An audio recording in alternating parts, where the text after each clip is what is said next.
Hello दोस्तों। तो कैसे हो आप सभी। तो दोस्तों आज हम फिर लेकर आए हैं आपके लिए एक ऐसी जगह जिसके बारे में आपने कभी ना कभी तो सुना ही होगा और शायद बहुत लोगों ने देखा भी होगा। दोस्तों वैसे तो मथुरा में ऐसी कई रहस्यमयी जगह हैं जिनकी मान्यता हिंदू धर्म में बहुत ही उच्च सीमा पर है और सभी सनातनों में मान्यता है कि कुछ भी बेवजह नहीं होता है। इसमें बहुत से रहस्य छुपे हुए हैं जो हिंदू धर्म के देवी देवता श्री कृष्ण श्री राधा रानी से जुड़े हुए हैं और ऐसे बहुत सी अनोखी कथाएं हैं इनके बारे में जो हम आज आपको बताने जा रहे हैं। तो दोस्तों चलिए शुरू करते हैं आज की इंटरेस्टिंग वीडियो। तो दोस्तों क्या आप कभी निधिवन गए हो? अगर गए हो तो हमें कमेंट करके ज़रूर बताना आपने क्या खास देखा वहाँ पर। बाकी तो आज हम आपको इस वीडियो में सब बताने ही वाले हैं। तो दोस्तों ब्रजभूमि में ऐसी बहुत सी जगह हैं जिनके बारे में आप नहीं जानते होंगे। ऐसी ही जगह एक ये भी है जो लोगों के बीच में सदियों से आस्था का केंद्र है। यहाँ पर कई जगह ऐसी हैं कि वो बहुत से चमत्कारों से भरी हैं। तो वो जगह है वृंदावन का निधिवन। तो दोस्तों इस जगह पर माना जाता है कि द्वापर युग के समय से ही यहाँ पर रास रचाया जाता है, लेकिन उस समय के बाद भी आज तक लोगों का मानना है कि आज भी यहाँ पर हर रात भगवान श्री कृष्ण गोपियों के संग रास रचाते हैं। लेकिन रहस्य भरी बात ये है कि बस लोगों का मानना ही नहीं है, इसके पीछे बहुत सारी खास वजह हैं। जिसने भी इसके बारे में ज़्यादा जानकारी इकट्ठी करने के लिए इसे ज़्यादा करीब से जानने की कोशिश करी तो वो लोग या तो अंधे हो गए या उनकी मृत्यु हो गई। जब से यही कारण है कि सुबह खुलने वाले निधिवन को शाम की आरती के बाद बंद कर दिया जाता है। इसके बाद वहाँ कोई भी नहीं रहता। निधिवन में एक महल है जिसका नाम है रंग महल।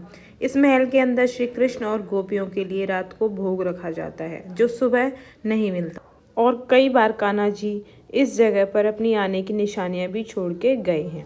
निधिवन एक वन जैसा ही है जहां पर वहां के पुजारियों की माने तो 16,000 पेड़ बताए जाते हैं। दोस्तों वैसे तो इसमें आपको सिर्फ तुलसी और मेहंदी के पेड़ ही देखने को मिलेंगे, लेकिन ये अपने आप में बहुत ही रहस्यमयी हैं जो बाकी पेड़ों से एकदम हटके हैं। ये काफ़ी बड़े होने के साथ ऐसे हैं कि इनकी टहनियाँ ऊपर जाने के बाद नीचे की धरती की ओर बढ़ती हैं। इतना ही नहीं दोस्तों, यहाँ तुलसी के पेड़ आप देखेंगे तो वो आपको जोड़ों में देखने को मिलेंगे, मतलब कि एक साथ दो पेड़ जुड़े हुए हैं। और कहा जाता है कि जब रात में यहाँ रास होता है तो यही पेड़ गोप गोपियों के रूप में आ जाते हैं। इसलिए यहाँ के पेड़ों की डालें ऊपर की बजाय नीचे की ओर अपना रुख मोड़ती हैं। और इसके अलावा आपको यहाँ कुछ मंदिर और कुछ लोगों की समाधियाँ देखने को मिलेंगी। दोस्तों अगर आप भी वृंदावन आने के बारे में सोच रहे हैं तो आपको निधिवन में ज़रूर घूमना चाहिए, क्योंकि यहाँ पर आपको बहुत कुछ अद्भुत चीज़ें देखने को मिलेंगी। इसी के साथ आगे बढ़ते हैं दोस्तों। और इतना ही नहीं, ऐसे में ये भी माना जाता है जो पुजारी हर शाम को राधा कृष्ण के बैठने के लिए सेज सजाते हैं और भोग रखते हैं, उस रात के बाद सुबह सुबह जब पुजारी मंदिर के पट खोलते हैं तो वहाँ पर सब कुछ फैला हुआ और जो पानी रखते हैं वो लोटा खाली मिलता है और पान भी खाया हुआ मिलता है। ये एक बहुत ही बड़ा चमत्कार है। ऐसा माना जाता है कि रंग महल में कृष्ण जी आते हैं और चंदन के बने पलंग पर आराम करते हैं और राधा रानी महल के अंदर श्रृंगार करती हैं। उसके बाद गोप गोपियों के संग दोनों रंग महल के पास बने रास मंडल में रास रचाते हैं। तो चलिए दोस्तों बताते हैं इसके पीछे छुपे राजों के बारे में।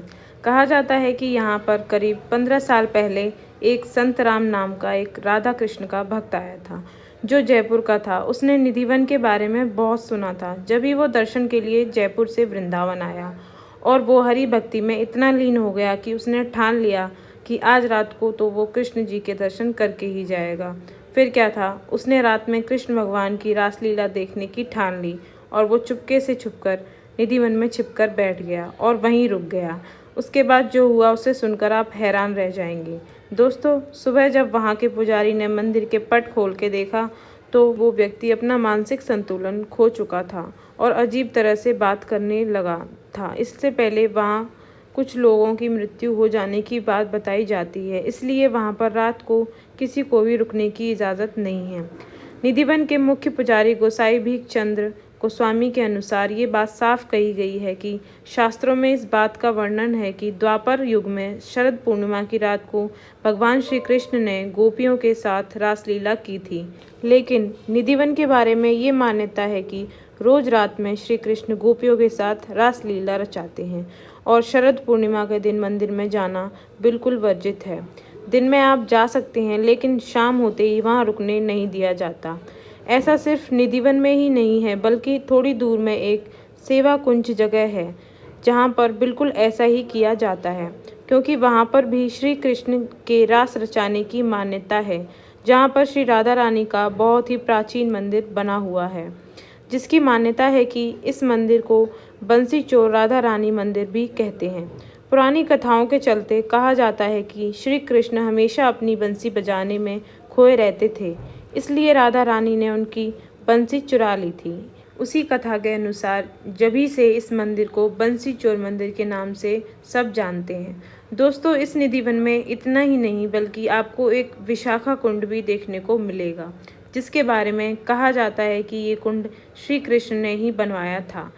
कथा के अनुसार जब श्री कृष्ण गोपियों के संग रास रचा रहे थे, तब विशाखा नाम की एक गोपी को प्यास लगी थी। उसकी प्यास को देखकर श्री कृष्ण ने अपनी बंसी से वहाँ खुदाई शुरू कर दी और उसमें से पानी निकाला और विशाखा की प्यास बुझाई। जभी से यहाँ का नाम विशाखा कुंड पड़ गया। और इसके अलावा आपको यहाँ पर और भी कई सारी और ऐसी जगह देखने को मिलेंगी जो आपके मन को अपनी तरफ आकर्षित करेंगी, जैसे कि यहाँ पर संगीत सम्राट द्रुपद के जनक श्री स्वामी हरिदास जी की जीवित समाधि है और बांके बिहारी जी का प्राकट्य स्थल भी है। निधिवन में आप पूरे साल में कभी भी जा सकते हो।